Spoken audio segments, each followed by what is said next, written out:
guys. Good morning. So last time that we were in this room, it was freezing cold. It's a new podium. Look at that. I know. You guys are trying to hide me behind it. It's not very Freezing cold. Oh, come on. I know. Good morning, everyone. Thank you so much for coming. Let's start off by the deranged Democrats are living in a distorted reality. Over the weekend, the minority leader told CNN, and I quote, "President Trump is not focused on solving the problems of everyday Americans." I can't believe the minority leader would say this, but he did. The irony about the minority leader's comments is President Trump is solving the problems of everyday Americans.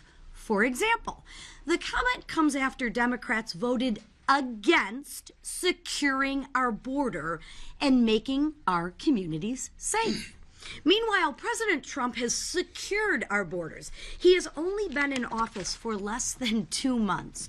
And in the Democrats' distorted reality, President Trump is to blame for all the world's problems.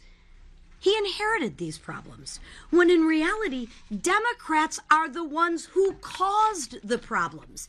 Illegal aliens flooded our borders because Democrats kept them open. Democrats let killers like Jose Ibarra come into our communities. And Democrats keep voting against fixing these problems. Let's be clear. But I can share with you, times they are a-changin'. Common sense has been restored. Illegal border crossings were the lowest ever recorded last month. How's that by taking care of the American people's problems? Our communities are actually safer. President Trump is keeping his promises that he made to the American people. After 4 years of silence and shadows from Joe Biden and the Democrats, President Trump has restored accountability and transparency at the White House. He's actually answering unscripted questions from the press. Americans actually see the president working for them daily. This is a stark contrast from the past 4 years. And Americans are actually excited. President Trump is turning our country around. He is reversing the damage caused by Joe Biden, Kamala Harris, and the deranged Democrats. I expect Americans will notice the new direction of the nation when we hear from our commander-in-chief this evening. In his first joint address since returning to the White House, President Trump's message to the American people will be clear. America is back. There's no doubt about that. Thanks to President Trump's, America is strong again. Terrorists are actually on notice.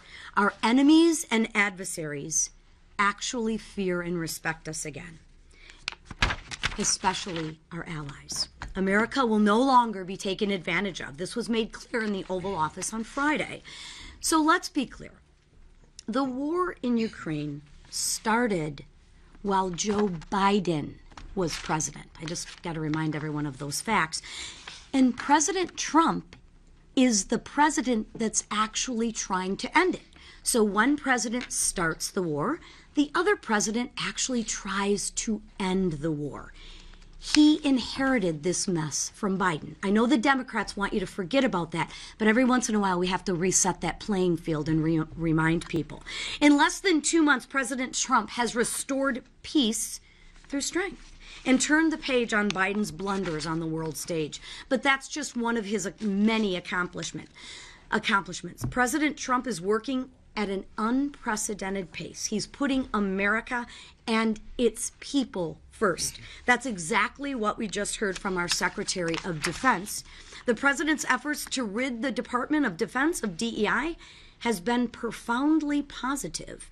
Soldiers are actually excited to be focused on the actual mission, lethality, and preparedness, not weakness and wokeness. The president is rooting out waste, fraud, and abuse.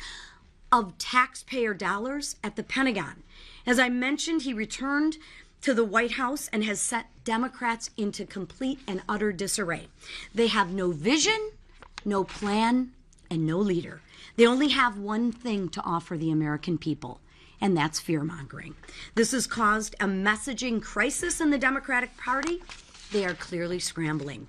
The main goal is to be against, for the Democrats, their main goal is to be against what 77 million American people want. And the House Republicans are calling them out for it. Look no further than tomorrow's Oversight Committee hearing on sanctuary cities. Democrats' radical policies will be on full display, and I encourage you all to watch. Americans will be reminded that Democrats protect killers, rapists, and drug dealers who find safe haven in sanctuary cities. For example, a Sudanese national who was convicted of raping a victim under 13 years old, a Mexican national convicted of a criminal sexual conduct on a victim under 13 years old.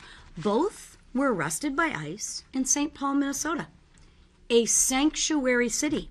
And what do deranged Democrats in Minnesota have to say? They say, well, targeting criminal illegal immigrants threatens their safe spaces.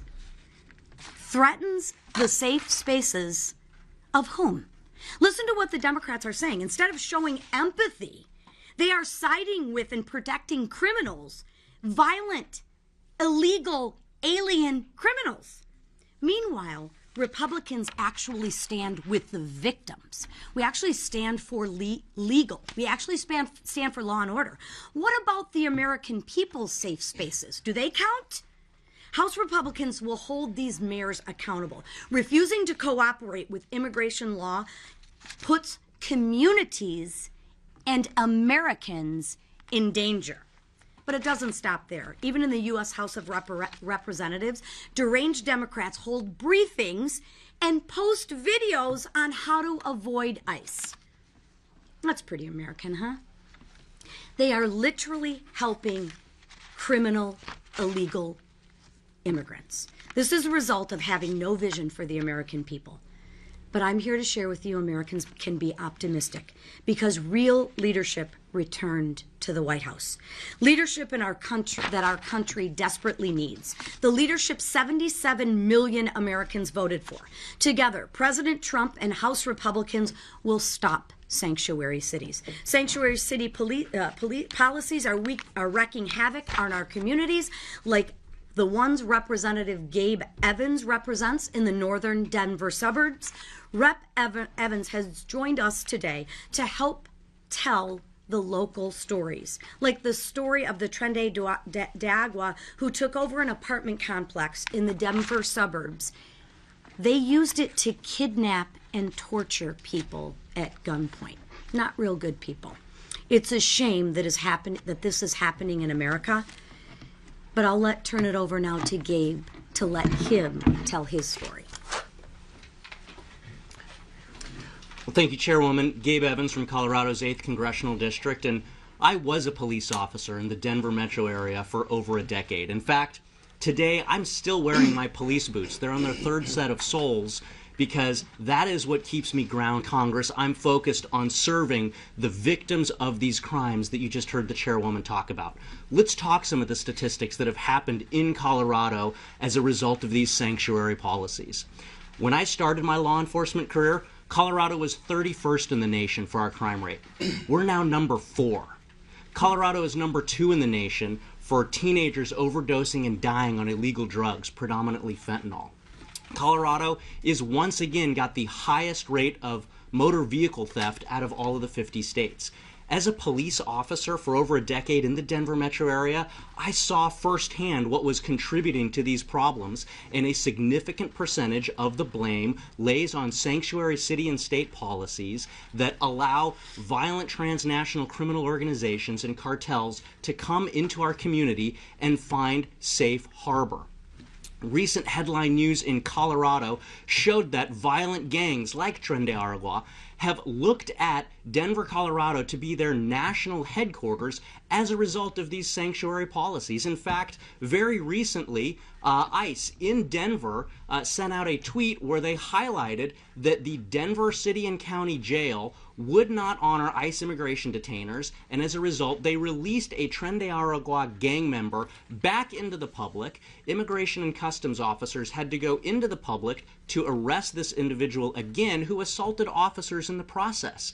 This does not keep our communities safe. This does not protect the victims of these crimes. We know where this fentanyl is coming from. In fact, every month, the death toll of fentanyl in the United States is greater than the total death toll of the September 11th terrorist attacks.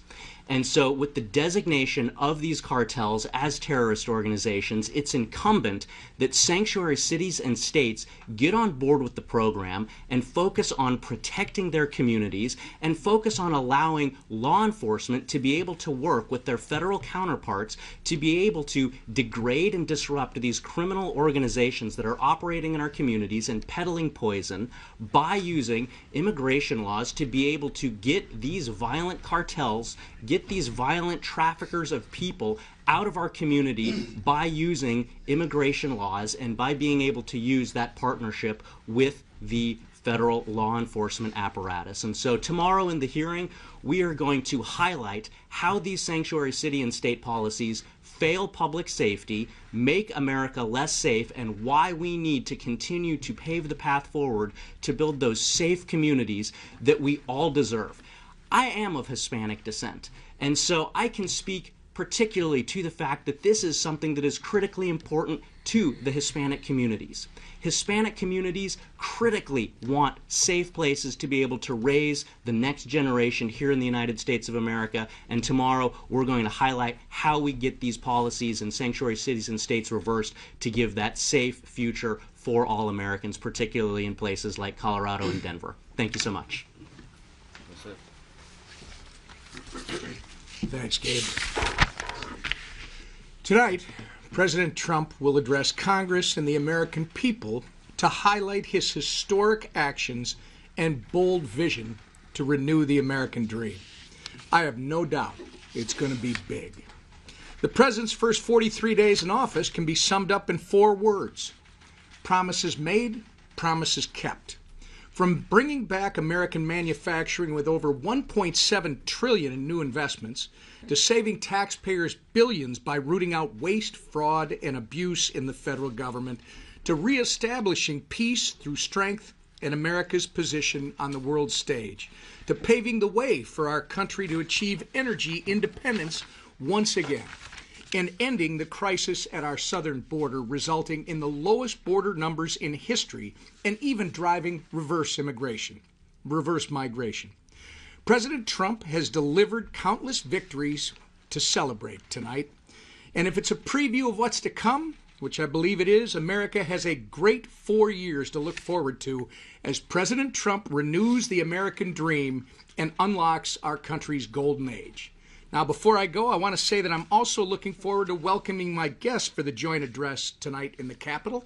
Minnesota House Speaker Lisa Demuth is going to join us, and hockey legends, gold medalists from 1980, Buzz Schneider and Rob McClanahan. These three certainly represent the best of Minnesota and the American spirit. And with that, I turn it over to our leader. All right. Well, let me first say happy Mardi Gras, everybody. Today is Mardi Gras Day in my home city of New Orleans. This is a Mardi Gras king cake, which we enjoy to celebrate the day. This is not to torture you. This is to let you know I've gotten this for each of you, so that it's all cut up. I'm going to pass this around. You don't have to write nice stories about me. You can, but this is we like to share our celebration. There'll be about 1 million people from all around the world on the streets of New Orleans celebrating with the crew of Zulu, the crew of Rex, riding, and it's a great family event. My parents took me to Mardi Gras parades when I was a kid, and we take our kids now and pass that tradition on. I am so glad to be with all of you today, but I wish I was in New Orleans celebrating Mardi Gras. But here, put your cameras down for a minute. Take a piece, pass it around. If you get the baby, the tradition is there's a plastic baby in one of the slices. That means you have to throw the next king cake party. So we'll let you know where to get the cake, and you'll want more, believe me. Anyway, on that note, so we start off on a really good note. We love to celebrate things. We're celebrating a lot. Tonight, President Trump is going to be celebrating the renewal of the American dream. And he's going to go into a lot of detail about how his agenda not only is starting to be carried out in just less than 2 months. It's been a riveting pace that President Trump took to start getting our country back on track. But the work is just beginning. Here in the House, and obviously Congress has to play a critical role in helping the president do this. Part of that is passing President Trump's agenda. And one of the things we did from the speaker on down is committed to getting the agenda moved through one big, beautiful bill, which means budget reconciliation, starting that process by passing a budget so then we can get to the reconciliation phase. And last week, with an overwhelming, not one vote to spare, literally just by the margin we needed, which is all it takes, right? We passed our budget to the Senate to start the process of putting into law the things we need to do to deliver on that Trump agenda that 77 million people went to the polls to give all of us a mandate to do. In fact, the American people insisted that we do these things to reverse the damage from the Biden-Harris agenda. Number one, stave off a tax increase. Make sure that middle-class families don't see a massive tax hike. And notice every Democrat voted no last week, which means Democrats voted to put a tax on over 99% of families that make less than $1 million. You hear them talking about millionaires and billionaires. The people that would be hurt by Democrat actions are people that make well under $1 million. President Trump's trying to eliminate the tax on tips, which, by the way, we support and will be in our package. The average salary of tip workers who will benefit from President Trump's agenda is a family making about $35,000 a year. That's who will benefit from that provision. You know, and they talk about billionaires and Elon Musk all day long because they want to hide the fact that it's middle and lower income families who will benefit from the Trump agenda, because those are the people that have been devastated the most by the high inflation, high taxes, high cost of living we've seen from the Biden agenda. More energy production in America, manufacturing more things in America. That's in our bill. And it's going to be in this package that moves through. And for some reason, every Democrat wants to vote no on an agenda that lowers gas prices, lowers food costs. When people complain about the price of eggs, you can try to make political hay about it, or you can try to do something about it. And you do something about it by lowering the energy cost, the cost to get products to the grocery store. And every Democrat voted no because they are okay with those families paying more. Well, families are fed up. And President Trump's going to be laying out tonight the things not only that he's already done, he's done a phenomenal job at getting the border secure. We need to do our part at funding the wall, funding the technology for our Border Patrol agents. That's also in our bill. But President Trump is finally starting to bring manufacturing back to this country. The whip talked about almost $2 trillion in private investment that's already being announced by some major companies, some major American companies, some countries and foreign nations that want to now come and build things in America because of President Trump's leadership. Leadership matters, and I think you're going to see great, strong leadership tonight in the President's State of the Union. We will be there. Looking forward to it. The man sitting right behind the President, we know tonight the President's speech will not get ripped up by a Speaker of the House. Because our Speaker of the House has been leading the cause to usher in this agenda of a renewal of the American dream. Our Speaker, Mike Johnson.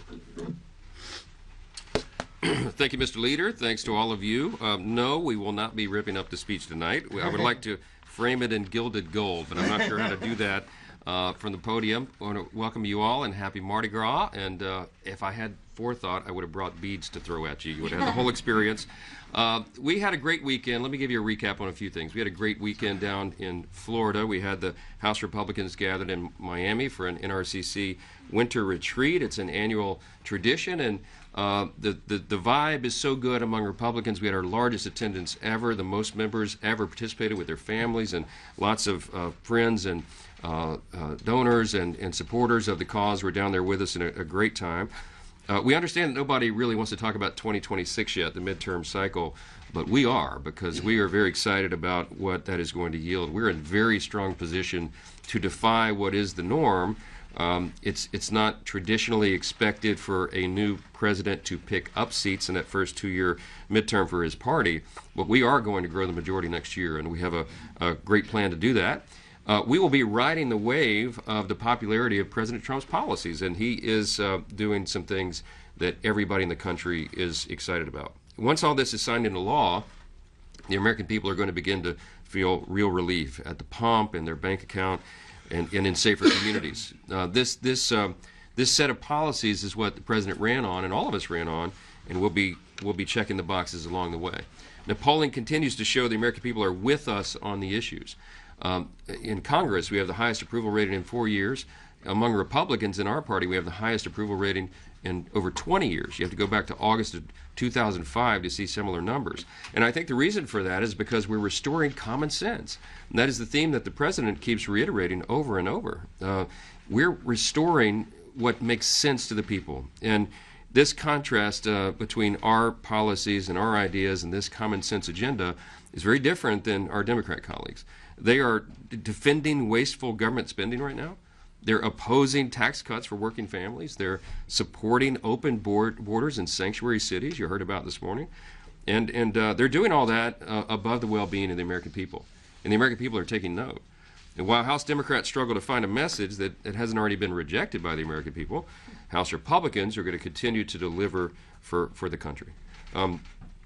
Speaking of delivering for the American people, President Trump makes his triumphant return, of course, tonight, as was mentioned. It's 5 years after his last State of the Union address.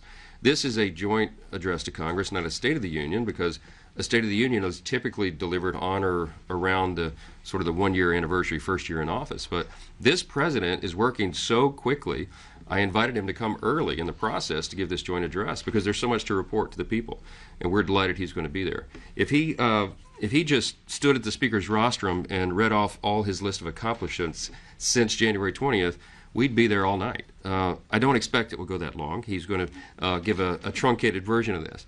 But there really is so much to celebrate. The president has already notched impressive lists of wins in so many categories. There's a few. Securing the border so well that border crossings have hit an historic low. Deporting criminal illegal aliens. Taking on the cartels directly. Standing up to terrorists. Bringing hostages back home. Working to secure peace around the globe. Ending the weaponization of government, bringing investments and jobs back to the U.S., unleashing American energy, keeping men out of women's sports that the Democrats don't seem to agree with us on, and cutting waste, fraud, and abuse. I mean, all this has been happening in just 43 days. It's hard to believe. He's just been in office 43 days, and that's just one sample list of what's been accomplished. It is, as our whip said, promises made, promises kept, and we're going to keep that going, and he's just getting started. So we look forward to hearing more about his vision for the future tonight, and we will continue to work with him hand in hand to deliver and implement the America First agenda and renew the American dream, which is what will be the subject of his discussion tonight. So with that, I'll take a few questions, and we'll go. Yes? Thank you, Mr. Speaker.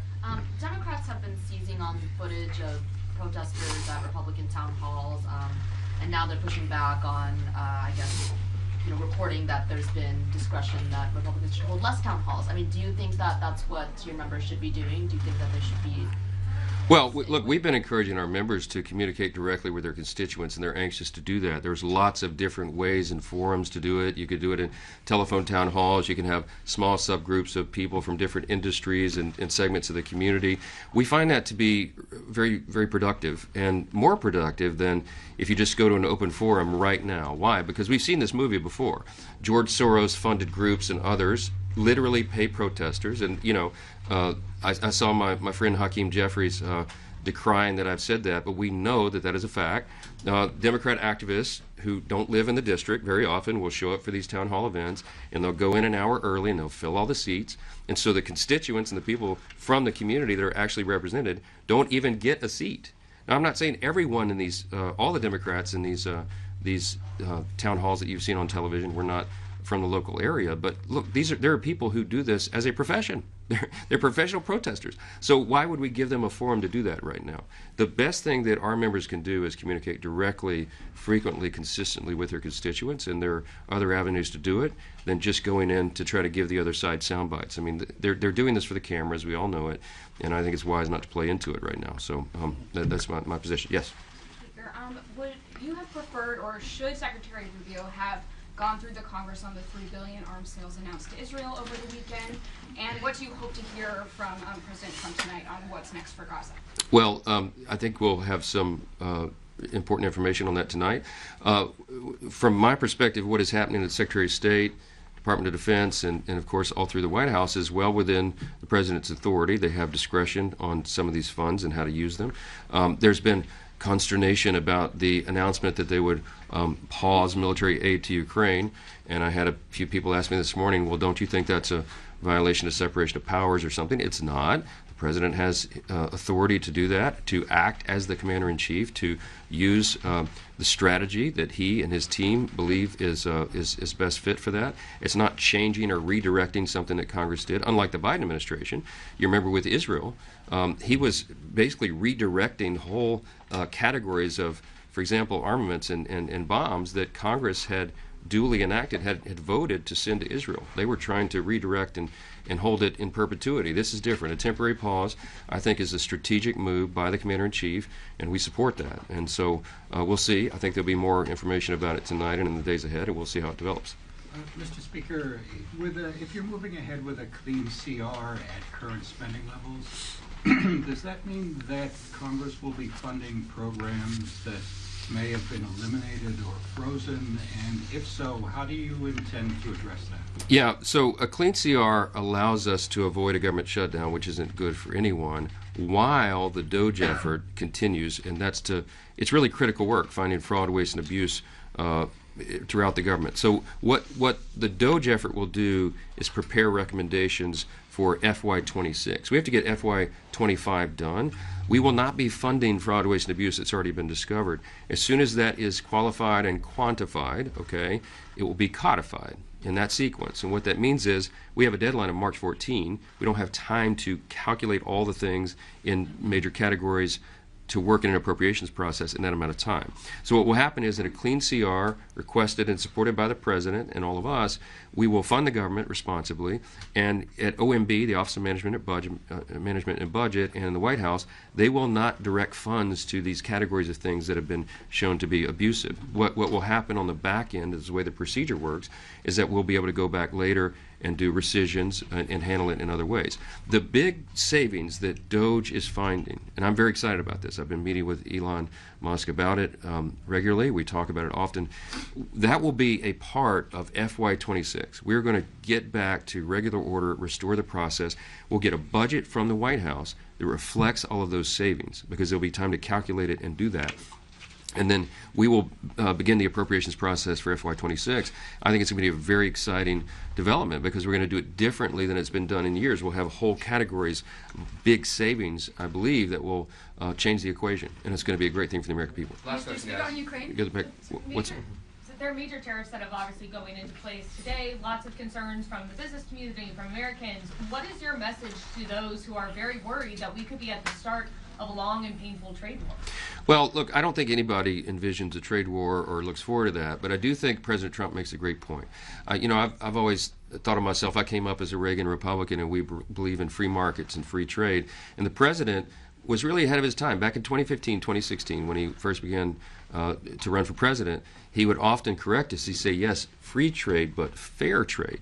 And he made a great point. I mean, a lot of people had blinders on. There was all these countries around the world that have taken advantage of America. The America First agenda is to reset those relationships. And his idea of reciprocal tariffs policies is actually really comports with common sense. I mean, if we have a country that we have a huge trade imbalance with because they're charging 100% tariff on imports from the U.S., well, then we need to bring that down. How do we bring it down? By giving them a dose of their own medicine. Now, this is not an adversarial thing. This is to continue good relationships and trade policy. So I think this initiative will achieve that desired result. My suspicion is if there's a country that's charging us hypothetically 100% tariffs on imports and we do the same, they will begin to lower those import tariffs pretty quickly. And you will get back to a point of equilibrium that does resemble free trade again. I think that's good for the American people and for our country. And as the President said, just have a little patience with this. Let it play out, see how it develops, and I think at the end of the day, America's going to be better off. American consumers, American families, and all of us as a nation and as a people. So we support it, and we'll see what happens, and thank you all for being here this morning. Thank you.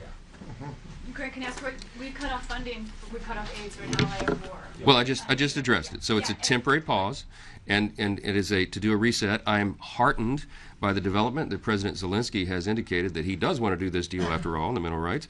I certainly encourage that to happen, and he needs to come and make right what happened last week, the shocking developments in the Oval Office.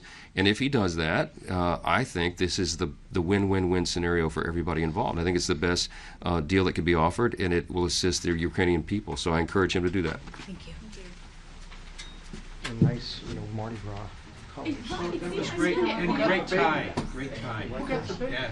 Yeah, did anybody get the baby? Right here. All right.